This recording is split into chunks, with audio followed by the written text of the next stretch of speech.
Olá, querido professor, a paz do Senhor. Que bom te ter novamente em mais uma EBD online. Já estamos na terceira lição e a cada domingo Deus tem nos surpreendido de uma forma sobrenatural. Ganhamos um verdadeiro presente esse trimestre, que é falar das maravilhas do livro do Apocalipse.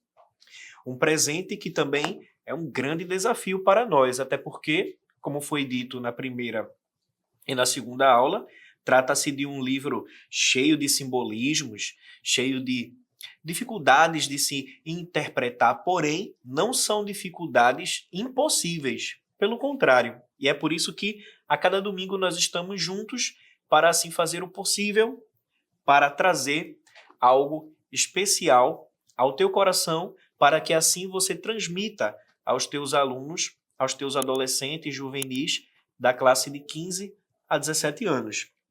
Na terceira aula, nós falaremos um pouco sobre as 7 estrelas e os 7 castiçais. Novamente frisando, a interpretação de Apocalipse também trata-se dentro do simbolismo. Nós seguimos a linha de interpretação futurista.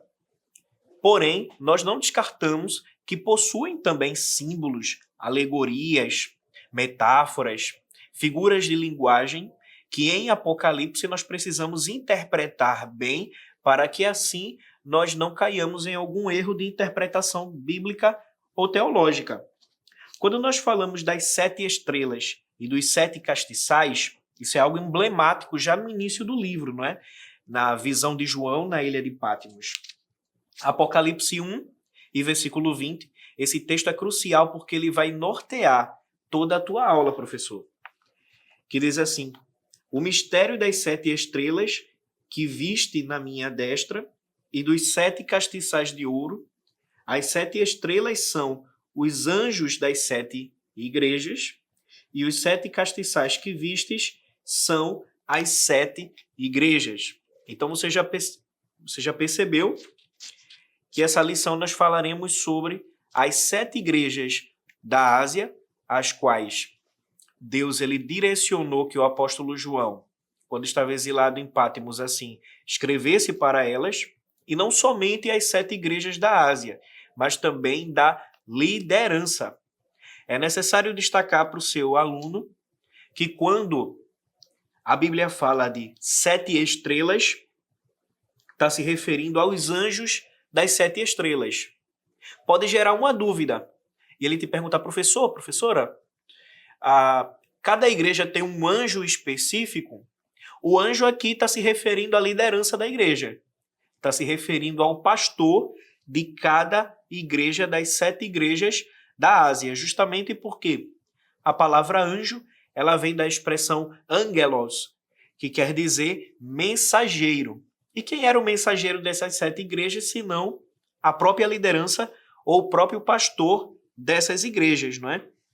A própria Bíblia, ela cita também a liderança e aqueles que apacentavam os rebanhos da casa do Senhor como estrelas também no Antigo Testamento. Leia para o seu aluno Daniel capítulo 12 e versículo 3. Olha só que interessante o texto. Os que forem sábios, pois, resplandecerão como o fulgor do firmamento, e os que há muito ensinam a justiça como as estrelas, sempre e eternamente. No Antigo Testamento, em outro livro profético, como Daniel, nós vemos aqui um outro texto falando sobre estrelas como sendo a liderança. Destaque para o seu aluno também que questões escatológicas a gente não vai encontrar somente em Apocalipse, apesar do foco ser o livro de Apocalipse, mas muitas questões escatológicas nós precisamos parafrasear com outros livros da Bíblia, como 1º e 2º Tessalonicenses, Daniel, Ezequiel, Isaías, Zacarias e muitos outros livros da Bíblia, textos dos evangelhos, como Mateus 24, nós precisamos fazer esse intercâmbio sempre. Tá? Não limite-se apenas a Apocalipse, mas entendendo que o foco principal da lição é o livro de Apocalipse. Agora que nós já entendemos sobre as estrelas, nós precisamos entender também por que em Apocalipse usa os 7 castiçais. É muito interessante essa alegoria do castiçal, porque vai nos lembrar justamente o elemento do tabernáculo lá no Antigo Testamento. O castiçal, o menorá, que tinha a função de ficar no lugar santo e iluminar aquele local. Não só iluminar, como também aquecer. Por que Jesus, falando para João, ele cita o castiçal como sendo uma figura da igreja?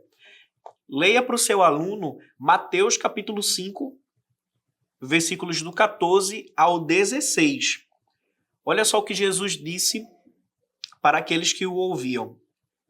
Vós sois a luz do mundo. Não se pode esconder uma cidade edificada sobre um monte.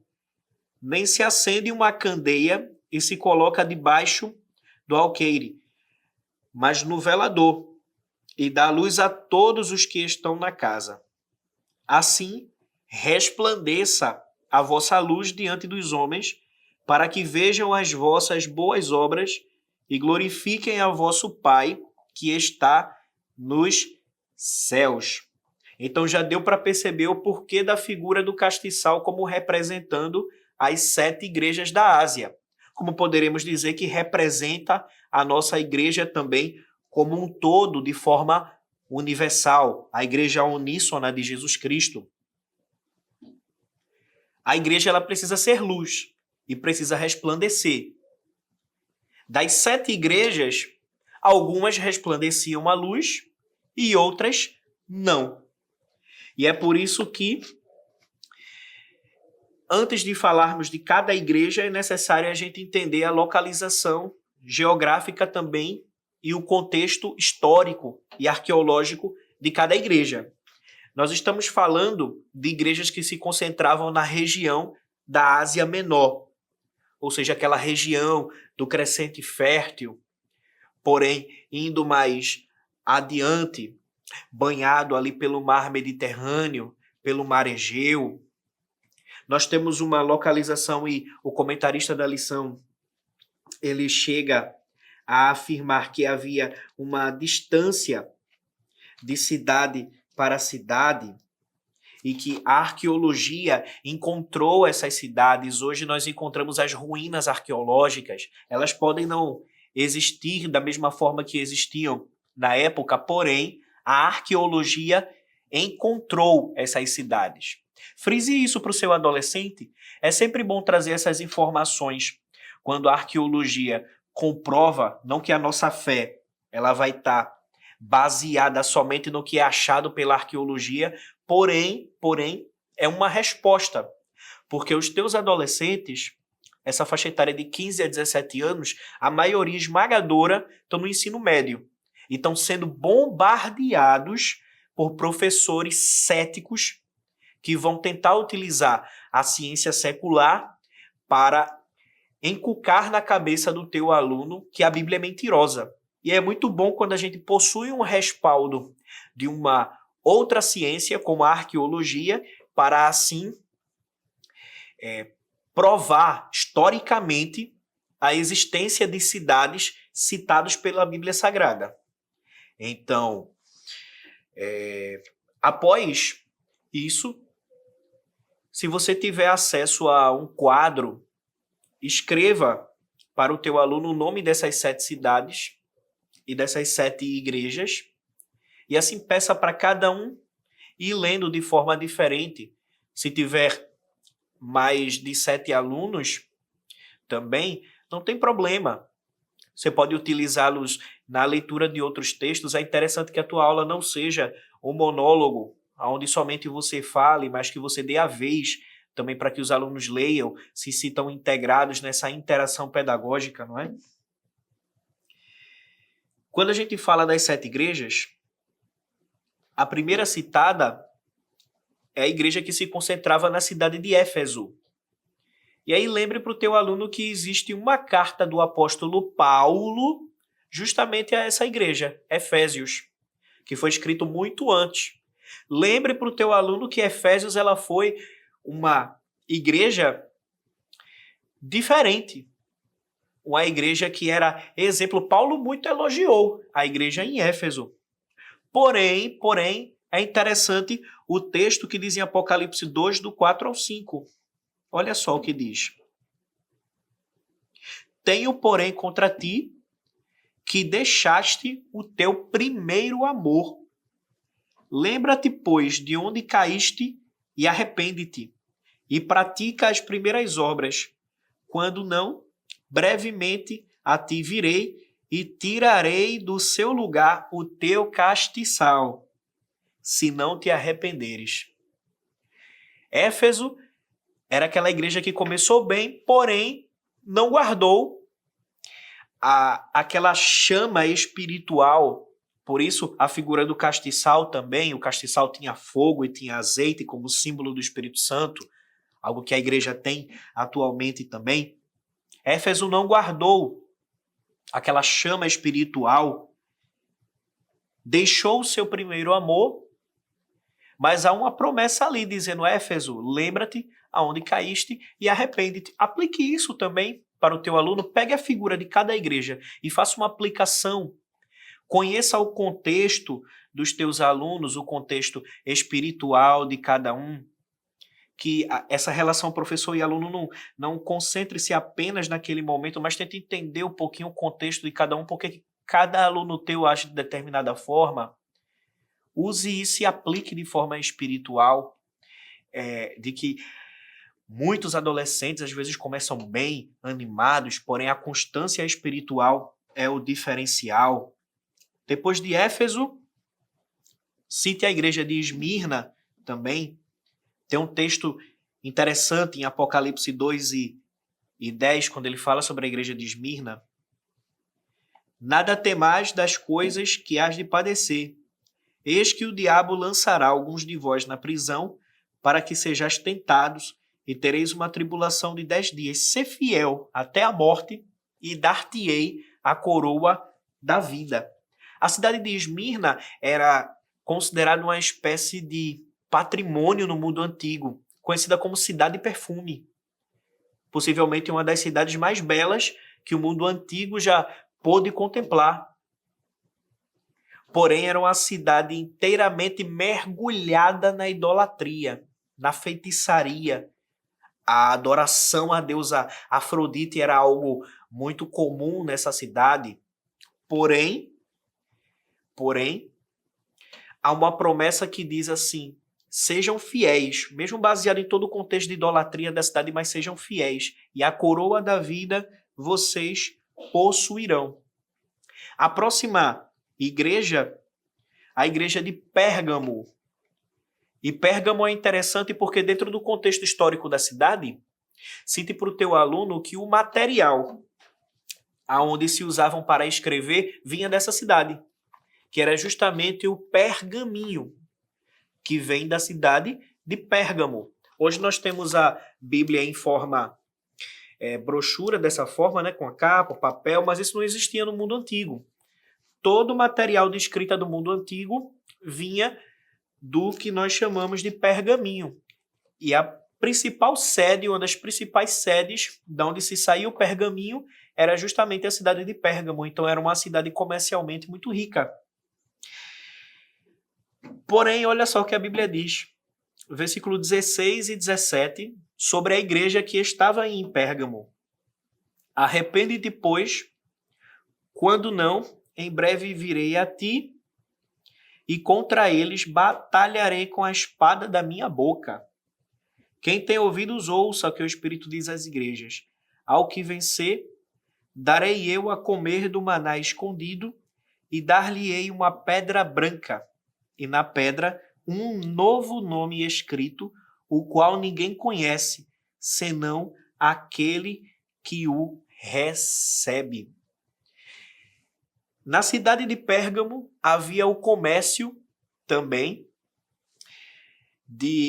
através da identificação, a espécie de identidade. Pergunte ao seu aluno, quem tem RG, quem tem CPF, todo mundo obviamente tem. Mas nos tempos antigos da cidade de Pérgamo se sabia e identificava o nome do cidadão da cidade de Pérgamo através de uma pedra branca com o nome da pessoa. Jesus usou isso como exemplo para dizer assim, João, nos dias escatológicos, nós receberemos um novo nome, escrito em uma pedrinha branca. De forma escatológica, Deus ele utilizou esse exemplo para usar como promessa à igreja que estava em Pérgamo. Tiatira havia um espírito chamado de espírito de Jezabel. Isso chega a nos chocar. Mas em Apocalipse 2:28, olha só o que diz. Eu lhe darei a mesma autoridade que recebi do meu Pai. Também lhe darei a estrela da manhã. Uma promessa sensacional àqueles que forem fiéis na igreja que estava ali em Tiatira. No ponto 4, ele vai falar de 3 igrejas em especial: Sardes, Filadélfia e Laodiceia. Para a igreja de Sardes, havia uma espécie de frieza espiritual. E Deus em todo o tempo, Cristo em todo o tempo, diz para João exortar a igreja de que havia essa frieza espiritual e que eles precisavam se arrepender. Filadélfia e Laodiceia é justamente um exemplo muito bom para você utilizar como paralelo. Enquanto a igreja de Filadélfia, o nome Filadélfia significa amor fraternal. Há uma inferência histórica de que possivelmente lá em Filadélfia havia muita camaradagem, amizade entre as pessoas, havia um convívio bacana e havia ali muitas sinagogas judaicas. E essas sinagogas judaicas se levantavam contra a igreja do Senhor que estava ali em Filadélfia. É por isso que a gente escuta uma expressão que chega a nos chocar. João, ao escrever, ele diz assim, sinagogas de Satanás, falsos judeus. Porém, há muitos elogios à igreja que estava ali em Filadélfia. E nós podemos traçar o perfil para os crentes atuais também. E Laodiceia, finalizando, é uma igreja que Cristo ele tece algumas exortações, como o fato de não ser quente nem frio. Como és morno, vomitar-te-ei. Alguns historiadores chegam a afirmar que a cidade de Laodiceia, ela ficava entre uma cidade onde havia um canal com águas, onde se era uma água quente, e outra cidade era uma cidade onde saía uma água mais fria, e quando se encontravam essas águas, a água de Laodiceia acabava sendo uma água morna. E algo que é morno acaba gerando ânsia. Cristo não se agradava, espiritualmente falando, usou a figura geográfica da cidade para dizer isso não me agrada, essa mornidão espiritual de vocês. Quem dera fosse quente ou fosse fria, mas como és morno, te vomitar-te-ei. Cada igreja dessa há um exemplo muito bom para nós que pode ser aplicado para a vida do teu adolescente. Professor, que Deus te use poderosamente. Deixa o teu like, compartilhe para todos os professores da classe juvenis. Comente no vídeo. Que Deus assim possa te abençoar de uma maneira poderosa. Que o conhecimento é capaz de mudar a vida de quem lê, a gente já sabe. E que livro você pode comprar em qualquer livraria. Mas nós transformamos 100% do nosso lucro em mudança de vidas, através da ação social, evangelismo e missões. Ao adquirir qualquer um de nossos produtos, seja presencial ou à distância, você está investindo em alguém. Na próxima vez que você for comprar livros ou artigos evangélicos, não vá em qualquer lugar. Vá na Livraria Arca Missionária. Uma nova história começa quando você compra aqui. Agora você pode fazer a sua contribuição através do Pix, uma operação rápida, segura e sem custos. Abra o aplicativo do seu banco, clique na opção Pix e em seguida vá na opção Transferência. Depois é só digitar nossa chave Pix, que pode ser o nosso CNPJ 11 120 490 0001 86. Nosso e-mail contribua@eadalp.org.br ou nosso celular 81 98883 2755. Verifique se a contribuição é para a Igreja Evangélica Assembleia de Deus em Abreu Lima, Pernambuco. Confirme a transferência e depois siga o procedimento do seu banco. Anote nossas chaves Pix para não esquecer. CNPJ 11 120 490 0001 86. E-mail contribua@iadalp.org.br. Celular 81 98883 2755. Você está contribuindo para o crescimento da obra de Deus.